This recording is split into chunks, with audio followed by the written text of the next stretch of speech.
আজকের রোডটা যা উঠছে না, মনে হয় ভালোই ধান কাটা যাইবো। ওরে আল্লাহ, এই অসময়ে আসমান এমন কালা হইল কে? ওরে বাপ রে, ওইটা মেঘ না রে, ওইটা তো জ্যান্ত ভূত। বাঁচাও আমার, ঘর বাড়ি তো সব উড়ে গেল, আমরা এখন কই যামু?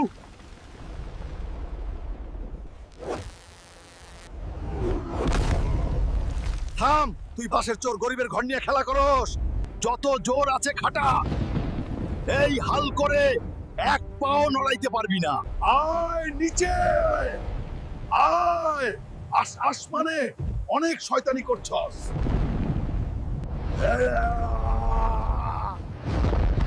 এই নেতা, তোর কাল বৈশাখী ভাগ, এখান থেকে আবার আইলে একেবারে আসমানের ওপারে পাঠাইয়া দিব।